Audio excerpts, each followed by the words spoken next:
வாடி போன செடிகளையும் பச்சை பசேல்னு மாத்தணுமா? கற்றாழை மிக்சிங் ஸ்ப்ரே தான் ஒரே தீர்வு. வீட்டில் செடி வளர்ப்பதற்கே தனி கவனம் வேண்டும் என்றால் கோடை காலத்தில் செடிகள் மீது கூடுதல் கவனம் செலுத்த வேண்டும். பார்த்து பார்த்து ஆசையாய் வளர்த்த செடிகள் கோடையில் வாடி போவதற்கு வாய்ப்புகள் அதிகம். செடி நட்டு வைப்பதில் தொடங்கி தண்ணீர் ஊற்றுவது வரை கோடையில் செடிகள் பராமரிப்பு சற்று கடினம்தான். ஆனால் கீழே கொடுக்கப்பட்டுள்ள சில டிப்ஸுகளை பின்பற்றுவதன் மூலம் கோடையிலும் செடிகள் வாடி போகாமல் செழிப்பாக வளரும். கோடை காலத்தில் வெப்பம் அதிகமாக இருக்கும் என்பதால் காலை 9 மணிக்கு மேல் செடிகளை நேரடி சூரிய வெளிச்சத்தில் வைக்காமல் நிழலான பகுதியில் வைக்கவும்.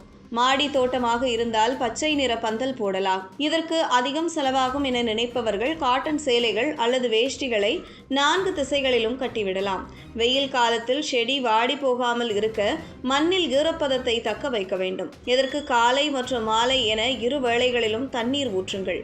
காலை 7 மணிக்கு முன் மற்றும் மாலையில் 6 மணிக்கு மேல் செடிகளுக்கு தண்ணீர் கொடுத்தால் செடி வாடி போகாமல் செழிப்பாக இருக்கும். 2 முறை தண்ணீர் ஊற்ற முடியாது என நினைப்பவர்கள் மண்ணிற்கு மேல் தேங்காய் நார்களை போட வேண்டும். இது தண்ணீரை உறிஞ்சி எப்போதும் மண்ணை ஈரப்பதமாக வைத்திருக்கும். மண்ணின் மேற்பகுதியில் காய்ந்த இலை, பேப்பர்கள் போன்ற மக்கும் பொருட்களை தூவி வைப்பதால் மண் வறண்டு போகாமல் இருக்கும். கோடை காலத்தில் புதிதாக வாங்கி வந்த செடியை முதலில் குட்டி டப்பாவில் வளர்த்து பின் பெரிய தொட்டிக்கு மாற்றினால் சில நேரங்களில் செடி வளராது.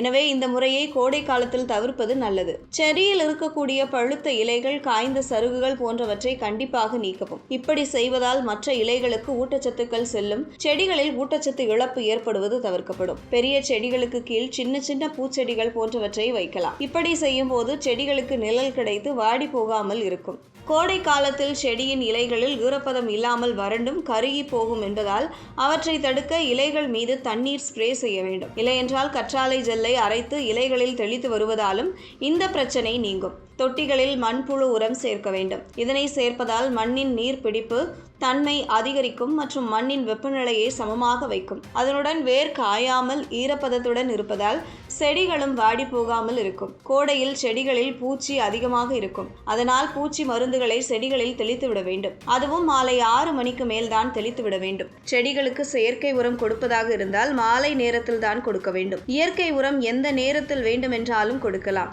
இந்த டிப்ஸுகளை பின்பற்றுவதன் மூலம் கோடை காலத்தில் செடிகள் வாடி போகாமல் செழிப்பாக வளரும்.